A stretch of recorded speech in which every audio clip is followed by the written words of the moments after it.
예수께서 여리고로 들어가 지나가시더라.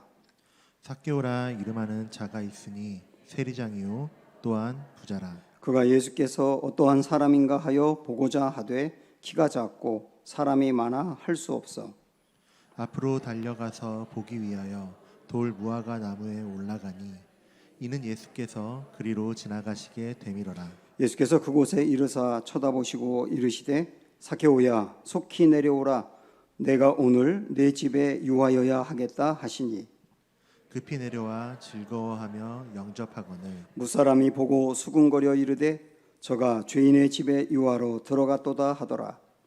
삭개오가 서서 주께 여짜오되 주여 보시옵소서 내 소유의 절반을 가난한 자들에게 주겠사오며 만일 누구의 것을 속여 빼앗은 일이 있으면 내 갑절이나 갚겠나이다.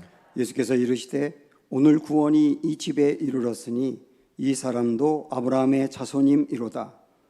인자가 온 것은 잃어버린 자를 찾아 구원하려 함이니라. 아멘.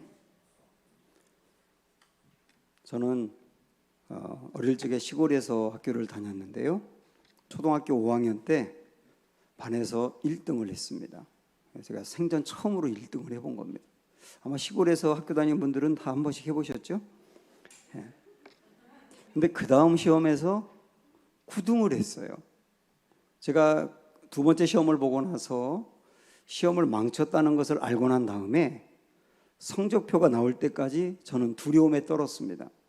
선생님에게 혼날 것도 그렇고 그때 저희 아버지는 성적이 떨어지면 매를 드셨거든요. 그래서 아버지 매가 또 두려웠어요. 그러다 보니까 성적표가 나오기 전에 어린이로서 끔찍한 생각을 하게 됐습니다. 어떤 생각이냐면 학교에 불이 나서 그냥 모든 게 홀랑 타버려가지고 성적표도 불탔으면 좋겠다. 그런 마음이 드는 겁니다. 그럼 제가 나중에 어른이 되고 나서 어른들도 그런 생각을 하고 산다는 것을 알게 됐어요. 지금까지 살아온 내 과거가 마음에 안 들 때 이 과거가 싹 지워졌으면 좋겠다. 또 숨기고 있는 어떤 죄악이 있을 때 그 모든 과거가 불탔으면 좋겠다. 그런 마음을 갖는 것이죠. 이걸 다르게 말한다면 오늘 말씀의 제목처럼 우리는 내 인생의 역사를 다시 쓰고 싶다는 생각을 갖는 거예요. 이런 생각을 갖는 것은 귀한 일입니다. 물론 다시 쓸 수는 없지만 그러나 이런 생각을 갖는 것은 지금부터라도 내 인생이 변했으면 좋겠다라고 생각을 하는 거잖아요. 근데 변하는 것을 기대하는 건 정말 좋은 일이지만 변화라고 하는 것은 절대로 만만치가 않습니다. 순간적으로 결심하고 잠깐 변하는 게 아니라 그 속에 숨어 있는 그 사람의 깊은 곳에 숨어 있는 것까지 변하지 않게 만드는 것까지 끌어내서 그걸 자기가 바라봐야 되고 그 부분까지도 변화되어야 진짜 변화가 되거든요. 오늘 우리는 그렇게 변화된 한 사람을 만나게 됩니다. 이 사람의 변화된 과정들을 보면서 우리도 변화를 꿈꾸는 시간이 되어야 합니다. 이 사람이 삭개오거든요. 어릴 적부터 참 많이 들었던 삭개오 이야기 오늘 한번 여러분과 나누어 보겠습니다. 1절 2절을 먼저 보시면 예수께서 여리고로 들어가 지나가시더라. 삭개오라 이름하는 자가 있으니 세리장이요 또한 부자라 그랬습니다. 삭개오라고 하는 이름의 뜻은 깨끗하다, 청결하다 그런 말입니다. 아마도 삭개오의 부모님께서 이 아이가 태어났을 때 깨끗하게 살라는 의미로 삭개오라고 지었을 겁니다.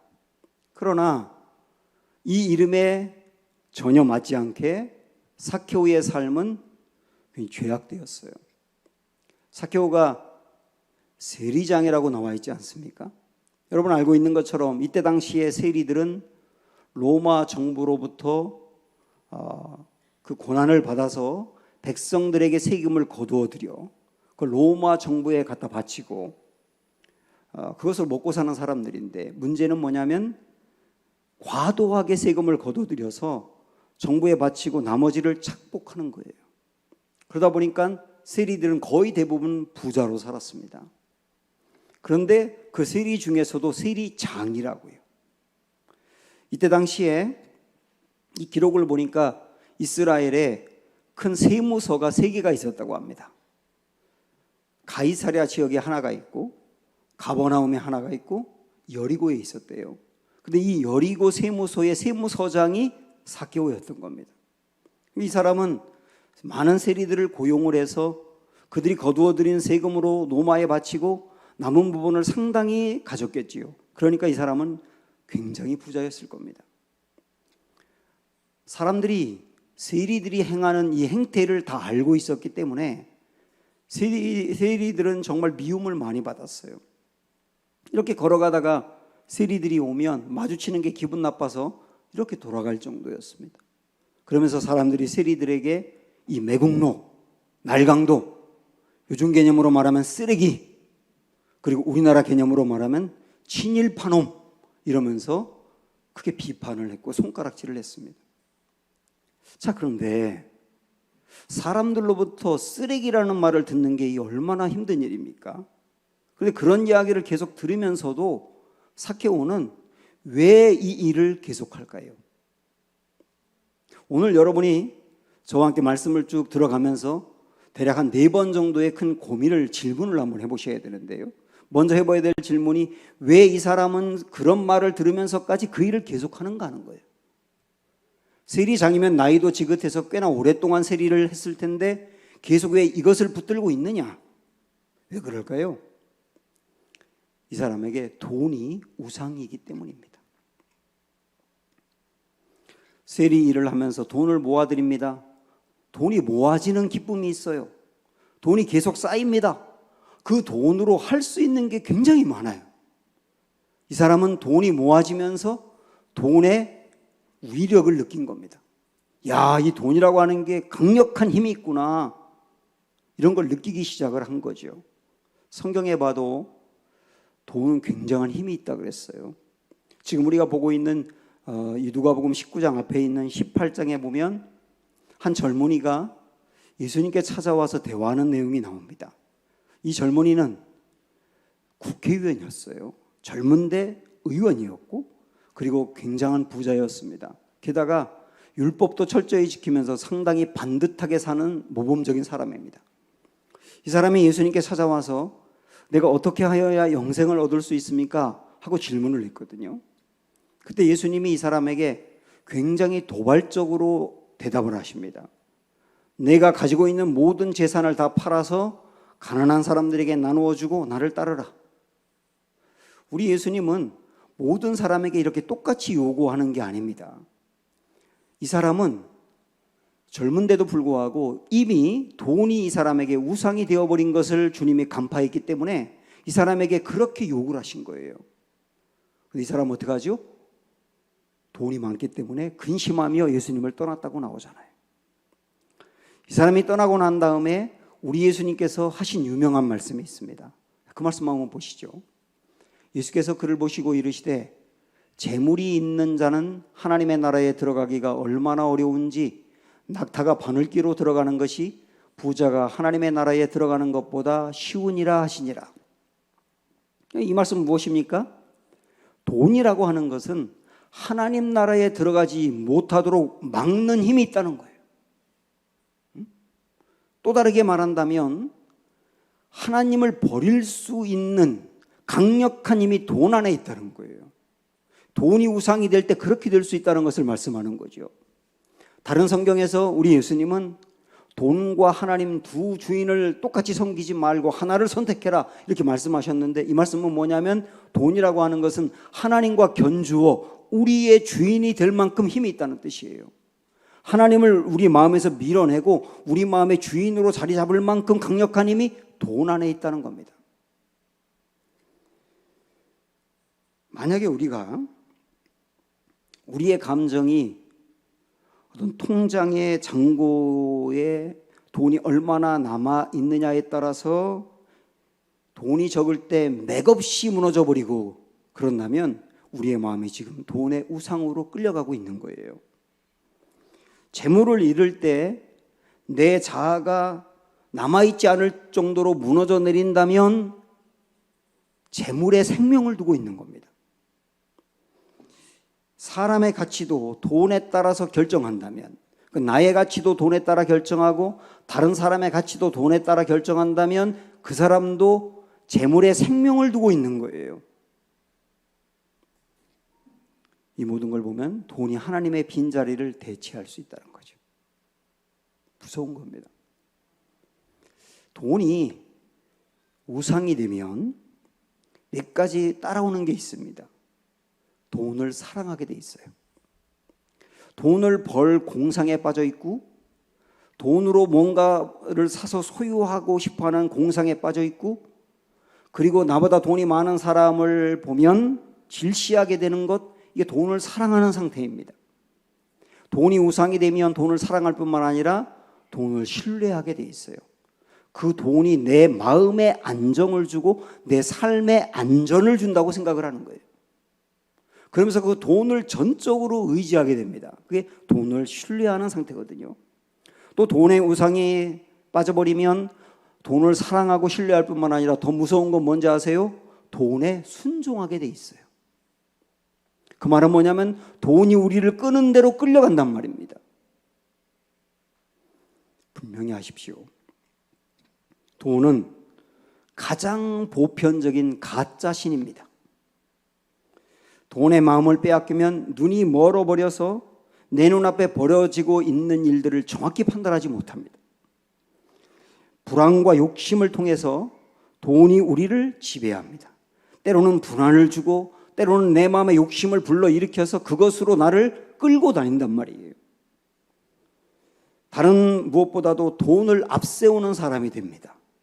지금 삭개오가 날강도, 도둑놈, 쓰레기 이런 말을 들으면서도 그 자리에서 그걸 벗어버리지 못하는 것은 돈이 이미 이 사람에게 우상이 되었기 때문이에요.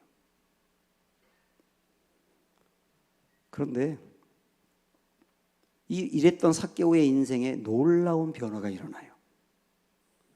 어느 날 예수님이 삭개오가 살고 있는 여리고라고 하는 곳으로 지나가게 되었는데, 그때 삭개오가 어떤 일을 했는지 여러분 어릴 적부터 많이 들으셨죠. 한번 읽어볼까요? 3절 4절. 그가 예수께서 어떠한 사람인가 하여 보고자 하되 키가 작고 사람이 많아 할 수 없어 앞으로 달려가서 보기 위하여 돌 무화과 나무에 올라가니 이는 예수께서 그리로 지나가시게 되밀어라. 이 사람은 키가 작았습니다. 성경에 키가 작다고 일부러 더 강조한 것을 보면 정말 작았나 봐요. 키가 작은 데다가 사람들이 앞을 가로막고 있으니까 지나가는 예수님을 볼 수 없어요. 근데 이 사람 마음에는 저 예수님을 꼭 보고 싶다는 마음이 있거든요. 그러니까 뭐에 홀린 듯 막 달려가서 나무 위로 올라가서 그 위에서 예수님이 지나가는 모습을 보려고 하고 있는 겁니다. 성지순례 가는 분들은 여리고에 가면 삭개오가 올라갔다는 무화과 나무 앞에 사진 찍습니다. 실제 그 나무는 아니에요. 그런데 사람들이 거기서 막 사진 찍는 것은 이 삭개오가 이 나무 위에 올라갔다는 게 얼마나 중요한지를 알기 때문이거든요.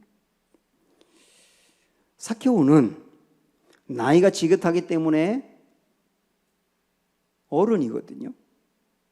게다가 어른이기 때문에 체면이 있는데 나무에 올라가는 것은 체면을 구기는 일입니다. 그리고 키가 작고 세리장이기 때문에 가뜩이나 사람들로부터 놀림을 받는데 그 사람이 나무 위에 올라갔을 때 사람들이 얼마나 낄낄거리고 비웃을지 알거든요. 그런데 그런 거에 괴념치 아니하고 나무 위에 올라갔단 말입니다. 단지 호기심으로 예수님을 보고 싶은 게 아니에요. 필사적으로 나무 위에 올라가서 예수님 보고 싶다는 겁니다. 여기서 우리는 또 하나 질문을 해야 합니다. 삭개오는 왜 나무 위에 올라가서 예수님을 보려고 하는 것이냐? 왜 삭개오는 그렇게 필사적으로 예수님을 보고 싶어 하는 것이냐? 이 질문을 해보셔야 된다고요. 성경에는 왜 그랬는지 명시적으로 나와 있지 않기 때문에 정확히 모릅니다. 그런데 나중에 천국 가서 삭개오에게 물어보세요. 왜 올라갔느냐? 틀림없이 이렇게 말할 겁니다. 삭개오는 예수님이 이 여리고에 오기 전부터 어떤 일이 있었는지 모르지만 고뇌에 빠지는 시간이 있었을 거예요. 굉장히 심각한 고민에 빠졌습니다. 이 고민이 뭐냐면 내가 돈을 그토록 좋아해서 세리가 되었고 세리장이 될 때까지 그 많은 돈을 긁어 모았는데 아니 이 돈이라고 하는 게 아무리 모으고 모아도 내 마음의 배고픔이 해결이 안 되는 거예요. 이 영혼의 배고픔, 다르게 말한다면 영혼의 허기, 이런 게 채워지지 않는 거예요. 그래서 돈이 부족한가 싶어서 더 모으고 더 사람들로부터 빼앗아서 긁어 모았지만 아무리 돈을 모으고 모아도 이 영적인 허기와 영혼의 배고픔은 채워지지가 않는 거예요.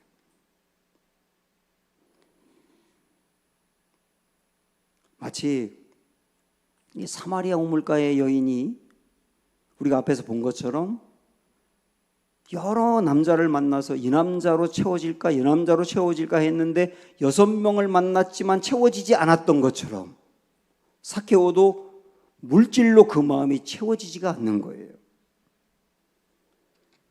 어쩌면 겉으로 볼 때 상당히 부유한데 부유함 뒤에 감추어져 있는 영혼의 배고픔 상태죠. 전 이것을 심령이 가난하다 그렇게 말씀드리고 싶어요. 지금 삭개오는 심령이 가난해져 있는 겁니다. 삭개오 마음 안에 이런 게 있는 거예요. 지금 현재 나의 삶은 무엇인가 부족해. 그렇게 돈을 모으고 모아도 왜 이런 것들로 내 마음이 채워지지 않지? 무엇으로 이 빈 마음을 채울 수 있을까? 이것을 심령이 가난하다고 말하는 겁니다. 가난하다는 게 뭡니까? 부족하다는 거죠. 내 마음이 뭔가 채워지지 않고 부족하니까 심령이 가난한 상태입니다. 삭개오가 이런 심령이 가난한 마음이 생겼을 때 예수님에 대한 소문을 들었을 겁니다. 지금 우리가 보고 있는 19장 앞에 18장 끝에 보면 예수님이 여리고로 들어오기 바로 직전에 앞을 보지 못하는 장애인을 고친 사건이 나옵니다. 여러분, 보지 못한 사람을 보게 하는 게 얼마나 놀라운 일입니까? 그 일이 이미 예수님이 여리고에 오기도 전에 여리고 지역의 파닥에 소문이 퍼졌을 거예요. 그리고 그 사건이 아니라 하더라도 지금 삭개오를 만난 이 이야기는 예수님이 십자가에 못 박히기 대략 일주일 전쯤에 있었던 일이기 때문에 이미 예수님 사역이 3년 정도 흘러간 것이라서 이스라엘 전역에 예수님에 대한 소문은 다 퍼져 있어요.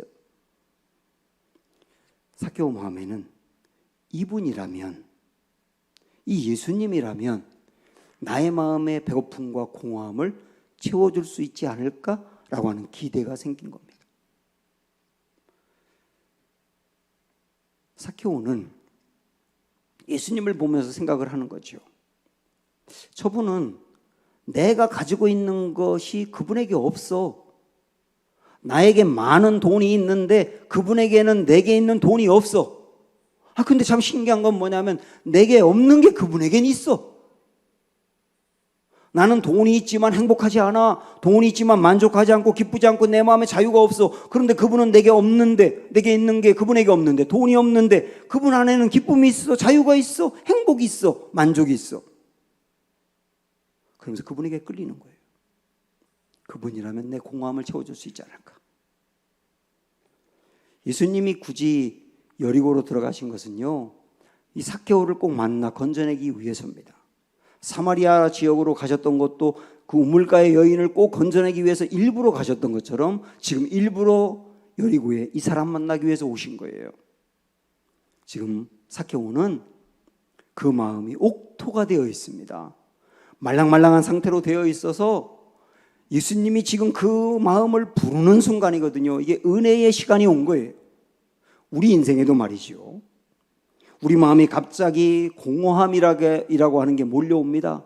야, 이게 다가 아닌 것 같은데 왜 이렇게 내가 많은 걸 그래도 가지고 있는데 내 마음은 채워지지 않을까라고 하는 불만족도 생기면서 다른 게 없을까라고 하는 갈급함이 생길 때가 있어요. 이때가 바로 우리 인생의 옥토가 된 거예요. 제가 이전에 시간에 대해서 여러분과 이야기한 적이 있죠.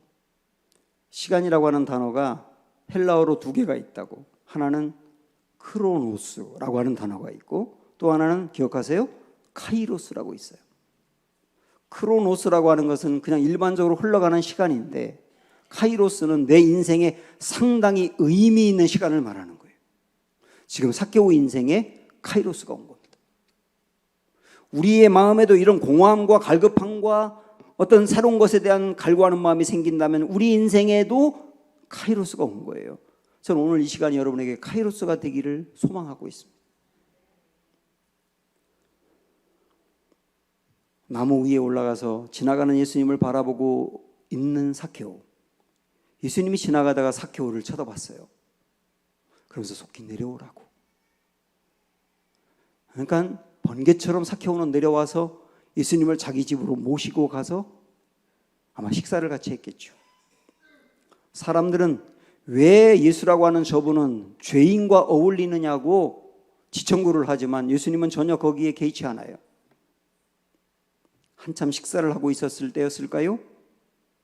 갑자기 삭개오가 일어나더니 깜짝 놀랄 약속을 합니다. 8절 한번 보세요. 삭개오가 서서 주께 여짜오되 주여 보시옵소서 내 소유의 절반을 가난한 자들에게 주겠사오며 만일 누구의 것을 속여 빼앗은 일이 있으면 네 갑절이나 갚겠나이다. 예수님이 삭개오에게 그렇게 하라고 시킨 게 아닙니다. 하라고 한다고 할 수 있나요? 이 엄청난 일을? 삭개오 마음에 자발적으로 결단하게 된 거예요. 율법에서도 자기의 재산의 반을 가난한 사람에게 주라고 하는 조항이 없습니다. 게다가 누군가를 속여서 빼앗은 일이 있으면 4배로 갚겠다고 했지 않습니까? 이 사람은 전부 다 재산이 그렇게 형성됐거든요. 다 남의 걸 빼앗아 가지고 지금까지 재산을 모았는데 그럼 4배로 갚겠다고 하는 것은 이 사람이 가지고 있는 모든 재산을 다 잃어버려도 좋다는 거예요. 지금 이 사람 엄청난 결단을 했습니다. 가난한 사람들을 착취하던 사람이 정의의 사도가 된 겁니다. 주변 사람들을 희생시켜서 부를 축적했던 사람이 자기의 재산을 희생시켜 다른 사람을 섬기겠다고 하는 겁니다. 정말 변했지 않습니까? 여기서 또 하나 질문을 해야 합니다. 그러면 삭개오 인생에 이런 변화를 준 동기가 뭐냐는 거예요. 그토록 물질에 집착하여 돈을 우상으로 삼았던 사람이 어떻게 이렇게 돈으로 다른 사람에게 베풀고 나누겠다고 할 수 있었느냐? 무엇이 이 사람의 마음을 움직였느냐는 거예요. 무엇일까요? 그 영혼의 배고픔이 채워진 거예요. 그 영혼이 배부름을 경험한 거예요. 그동안에 허기졌던 영혼의 배가 과식한 듯이 채워진 순간입니다. 물질을 채워도 아무리 채워도 터진 웅덩이처럼 이게 모아지지가 않았거든요. 내 마음이 뭔가 계속 허기졌었거든요. 원래 그런 겁니다. 제가 이전에 군목할 때 군대에서 만났던 친구가 생각이 났어요. 이 친구는 연세대학교를 다니다가 군대를 왔는데요. 열심히 공부해서 연대를 들어가고 난 다음에 그 학교에 노래하는 그 동아리 서클에 가입을 한 겁니다. 거기서 이 드럼을 담당을 했어요. 근데 그 친구들하고 같은 그 노래하는 클럽에 있는 친구들하고 어울리면서 술에 빠져 살고 그러면서 여자들이 있는 곳을 다니기 시작을 한 거예요. 거기에 빠져버리니까 그렇게 고등학교 때까지 열심히 교회를 다니던 사람이 교회를 그만두고 그리고 공부도 그냥 다 내려놓고 오직 거기에 빠져 산 거예요. 이 친구가 저에게 뭐라고 말했냐면 목사님 한 번 그런 곳에 빠지고 나니까 매일 새롭고 더 쇼킹한 것이 아니면 마음에 만족이 안 되더라고요. 그래서 계속 그 쾌락에 탐닉하며 빠지고 또 빠진 거예요. 큰일 나겠다 싶어서 군대를 왔다고 하더라고요. 쾌락이라든지 돈이라든지 이런 것들은 내용은 다르지만 아무리 채워도 만족하는 게 아니라 도리어 채웠는데 더 배고픈 거예요. 돈이라고 하는 것도 채우면 채울수록 만족해 가는 게 정상이지 않습니까? 근데 그게 아니라 채워도 더 배고픈 게 돈이 우상이 된 상태고, 쾌락이라고 하는 것도 즐기면 만족으로 가야 되는데 만족은커녕 즐길수록 더 마음은 배고파지는 거예요. 그랬던 삭개오인데 드디어 배부름을 경험한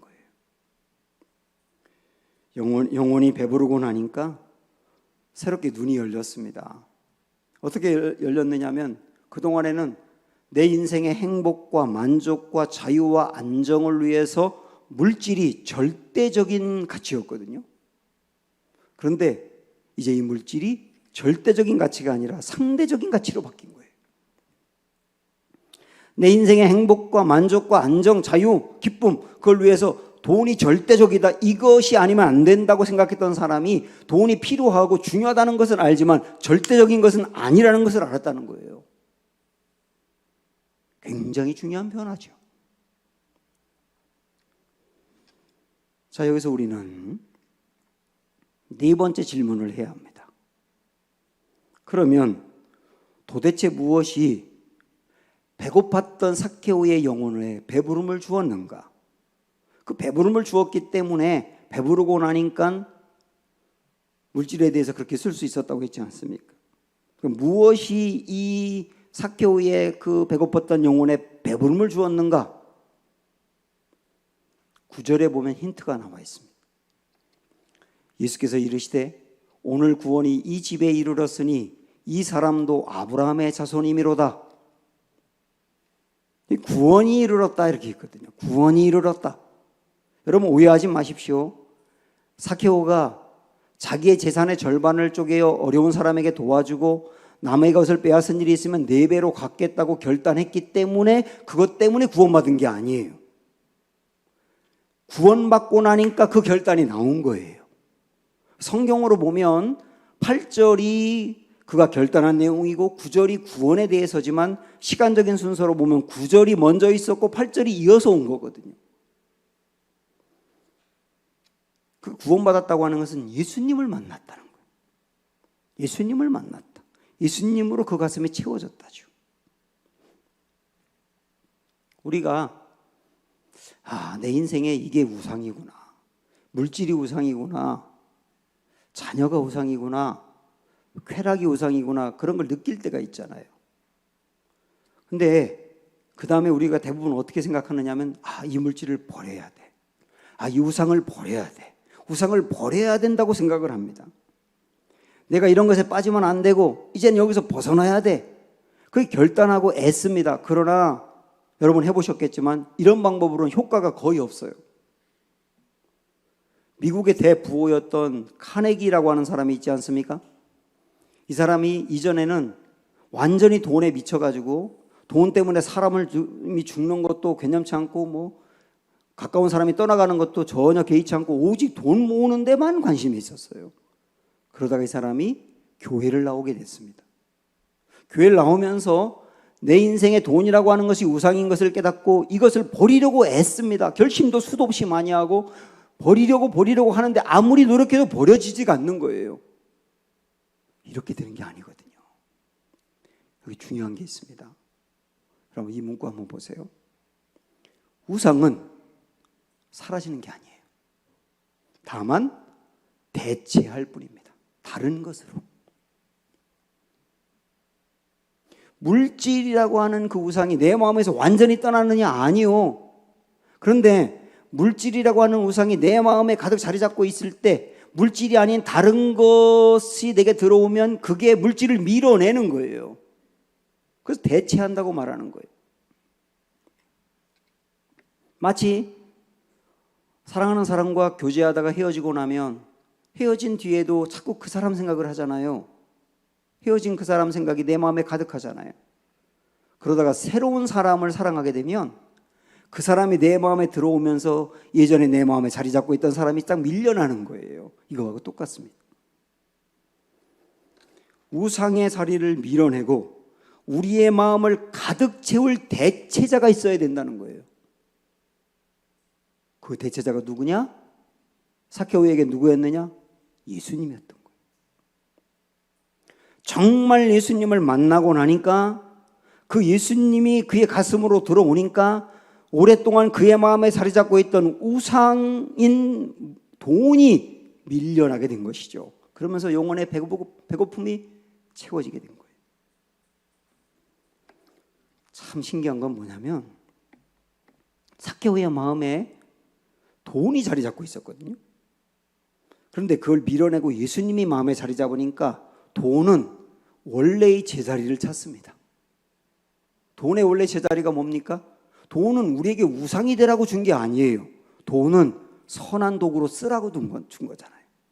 삭개오가 돈이 밀려나고 예수님이 마음에 자리 잡으니까 돈을 가지고 가난한 사람들을 돕고 선한 도구로 쓰지 않습니까? 아, 그렇구나. 내 마음에 예수님이 자리 잡으면 돈도 제자리를 찾는구나 하는 거예요. 그러면 마지막 질문. 예수님은 어떤 분이기에 돈의 우상을 밀어내고 우리의 마음을 채우시나요? 이 마지막 질문이에요. 고린도후서 8장에 있는 이 말씀 봅니다. 다 같이 볼까요? 시작. 우리 주 예수 그리스도의 은혜를 너희가 알거니와 부요하신 이로써 너희를 위하여 가난하게 되심은 그의 가난함으로 말미암아 너희를 부요하게 하려 하심이라. 예수님은 우리를 보배롭게 하시려고 하늘의 보배를 버리시고 이 땅에 오셨어요.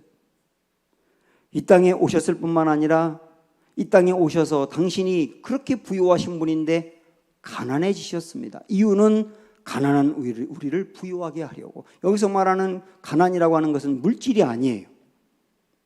예수님이 가난해지셨다는 말은 예수님이 십자가에서 당신을 완전히 가난하게 내려놓으셨다는 뜻이에요.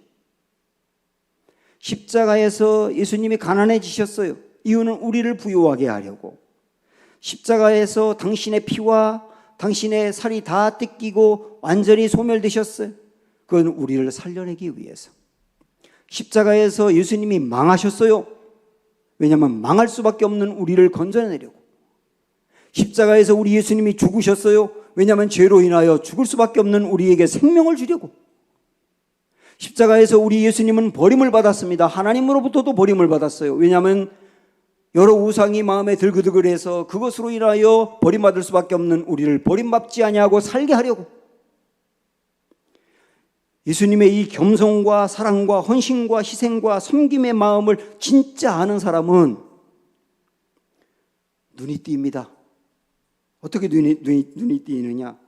진짜 내 인생을 책임지는 사람은 내가 아니라 주님이라는 걸 받아들이기 시작해요. 예수님은 어떤 경우든 내 인생을 절대로 버리지 아니하시고 책임지신다는 것도 받아들입니다.